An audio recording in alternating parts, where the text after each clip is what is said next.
Montpellier-Bayonne, choc déséquilibré à l'Altrad Stadium. Troisième, le MHR reçoit de nouveau un pensionnaire de la zone rouge. Les Basques sont déjà condamnés et souhaitent montrer leur meilleur visage en cette fin de saison. La marche s'avère toutefois très haute pour les hommes de Vincent Etcheto. Les Bayonnais n'auront résisté que 6 minutes dans ce match. Le temps pour Montpellier de lancer sa première contre-attaque. Nadolo sous la chandelle, l'ailier navigue et va percer en plein milieu de la défense. Nadolo encore, Nadolo toujours au pied. Et à la réception, c'est Yvan Riac le plus rapide. Le 3/4 serre Fall dans le même temps pour Jotomane à la conclusion. Relance éclair du MHR et premier essai de cette rencontre.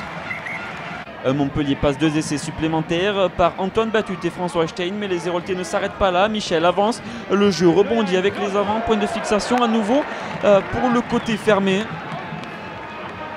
Timothy Nagusa vient monopoliser 3 défenseurs avant de servir Jotomane, le 3/4 centre positionné à l'aile, met les cannes pour signer son deuxième essai personnel, le 4e des Héroltais dans ce premier acte. 26-3, puis 40-3 après 2 nouvelles banderies du MHR dont le triplé de Jotomane dès la 35e minute de jeu.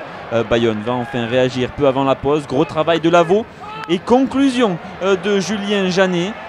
40-8 avec ce premier essai bayonnais, c'est le score à la mi-temps.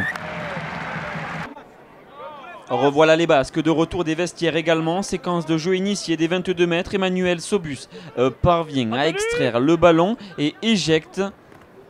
Point de fixation tout en puissance. On joue alors dans le même sens. Les surnombres sont présents et c'est Martin Lavaux qui se faufile encore une fois et fait la différence. L'ailier plante le deuxième essai de sa formation. 40-15 après la transformation d'Emmanuel Sobus. Montpellier se réveille et Montpellier tente d'appliquer son arme favorite. Le groupe est pénétrant et bien contré par les avants de l'Aviron dans un premier temps. Bismarck Duplessis s'en extrait et croit y aller en force, mais le talonneur du MHR est finalement renvoyé au point de départ.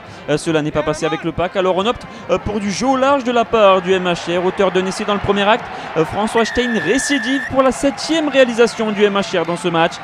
47-15 puis 54-15 après un nouvel essai signé à Kapoussi-Kera. Montpellier s'envole et déroule à nouveau, lancement en touche, décolle pour un essai en première main, signé Willy Duplessis, très bien servi par Timothy Nagusa.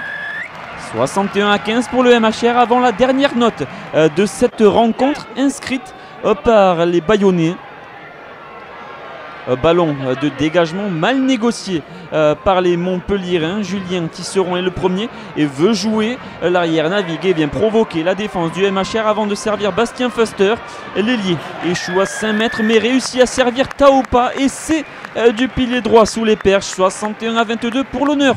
Ce 3e essai bayonnais, mais l'essentiel est surtout dans les rangs du MHR. Nouvelle victoire bonifiée pour les hommes de Jack White qui menacent plus que jamais clairement dans la course à la 2e place. Déjà condamné, l'Aviron a chaviré une fois de plus à l'extérieur et n'a plus que 2 journées pour quitter le top 14, la tête haute.